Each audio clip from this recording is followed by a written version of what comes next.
Gigas, Codex Gigas. I should have known that. Codex Gigas. This book is enormous. Largest medieval illuminated manuscript in the world at a length of 36 inches. This is 3 feet tall. In fact, if you've never seen a video about it, let's see if we can bring this up. It's actually a good little journey down funness here. Let's go to think. Codex Gigas. Now the story is, you want to hear the story? We talk about fantastical. Let me tell you the story real quick. The story is that a priest was banished or something. He got in trouble and he went to jail, right? So he's in jail and they tell him, okay, you're going to jail. We're going to put you to death, all these things. And then they said, and he says, well, what if I can write a Bible by tomorrow? And they're like, yeah, it's impossible. What are you talking about? He says, I will write a Bible by tomorrow and it will be complete and it will be the best Bible ever written. And the guys are like, yeah, go ahead. You write a Bible by tomorrow and we'll let you out of jail. So supposedly this priest prayed to Satan to come and complete this Bible in one night. The next morning, the guards get up, they go into the jail cell, and sitting on the table is the Codex Gigas, a 3-foot long, enormous Bible with self-portraits of the devil written or drawn inside there. And that's the story. That's the story that you're supposed to buy.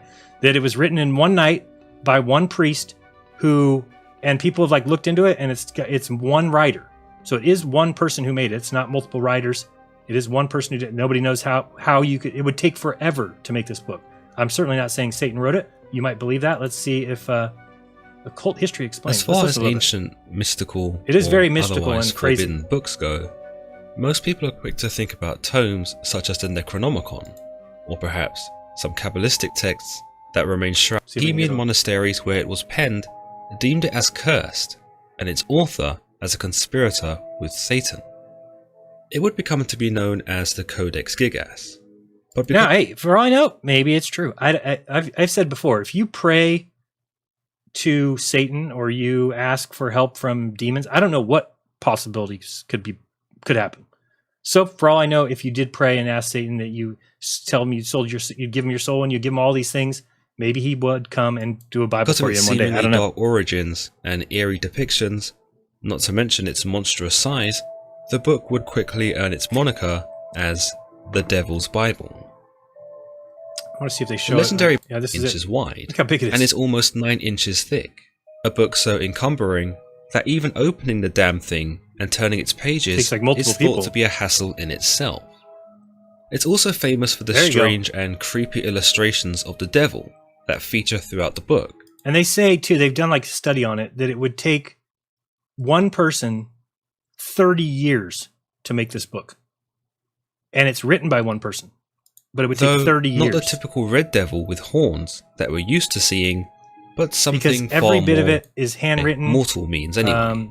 There's a drawing, like like these letters at the beginning of each sentence is like drawn meticulously. Created was destroyed sometime in the 15th century in the Bohemian Wars, and with it went the secrets that might have shed more light on the nature of the book. Whilst the book itself was remarkably preserved, records in the book end in 1229, indicating that the book was completed in the 13th century, before being moved about. Again. Anyway, just so I do believe that I have that in there somewhere. Pretty positive it's in there. I saw it when I was organizing it, so if I don't, I will find it and put it back in there. If you want to see that, hello. Sorry, this thing's not connecting here. There we go. All right, so anyway, if you don't know about that, it's a crazy story. Maybe you are like, yeah, of course you've heard about it. Everybody's heard about the Devil's Bible, Jeremy. Come on, give us a break. So be it. So we learned about it again. All right, let's get back to the browser solo. Thank you. Finish this up. So we've got that. Oh, maybe it's in Devils and Demons. Codex Gigas. Is the devil a myth? The book of... No, Ricky Dearman goes into... Oh, yeah, well, that's right. That's the right spot for that. Never mind. I was like, wait, where does this go? No, the Ricky Dearman, this is the interview. If you don't know about Ricky Dearman, the Christchurch children who were... Oh, you know the story, I'm sure. I was just trying to see. It would make me a lot happier if I knew where that... the demonic Bible? That's not it. Internet Book of Shadows. I wonder if that's what I saw and thought that I had it. Anyway, I will look for it and try and throw it in there if I can. Divination, stuff in there. You got Einstein, like I said, Flat Earth we talked about, and I'll just go through. You've also got Gnostic. You've got history stuff. You've got Holocaust Judaism, you've got life, death, life after death. This map section is crazy. It's goes back as 1493. You'll see I have the date here, and then you can just kind of go through your 1601, 1601, 1602, 1608, 1617, 1626, 1660. Kind of watch maps as they go along. You've got medical and vax related stuff. You've got miscellaneous images are just a bunch of images that I didn't feel like organizing or throwing out, so they're just in there. You've got a bunch of stuff on the moon. Here's Moongate, the NASA military. What is this going on here? I do see it do that sometimes, but then it does open. Let me see here if it just doesn't show it in the preview. Yeah, so I just double clicked it and it opens. So it's and to prove that to you, I can do this. You'll see here, this is called Moongate, NASA Mill, and there you go. There's Moongate. So it does open in your PDF reader. Just for some reason, it won't display it over here. Negative parallax, great. I mean, if you don't know about this, I'm glad I put this in here. There is a negative parallax when they're observing the sky, which completely debunks everything about the heliocentric model completely. They cannot be negative parallax, yet there is. And what do they tell you to do with it? Hopefully I've got it here. Let's see. And I've given this to a couple people because I think it's hilarious. Let's move it over here. Negative parallax.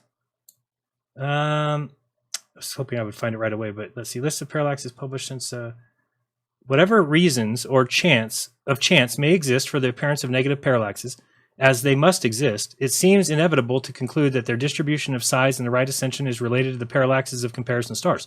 While the numbers of stars represented in the groups of the lower curve are small, it is probable a priori that these effects of negative chance errors discussed under the first case above are practically eliminated in the averages for this curve. What they basically tell you to do is when you get a negative parallax, just change it to positive. What? Yeah, just change it to positive. But I got a negative. Just change to positive. You'll be fine. Well, why is that? Well, because everything, it has to be positive or else the entire story that we're telling doesn't exist. So, yeah, but I measured a negative parallax. Put positive. Oh, okay. I thought that we would write down with science. Aren't we supposed to put down the truth? Yeah, we did. You were putting down parallax. Yeah, but it was negative. Put down positive. And this way they say, oh, then you can get an average. No, it's not an average when something's negative and you change it to positive. And you can tell it's real because it looks so fake, honestly. Like, we'd have way better CGI if it was fake.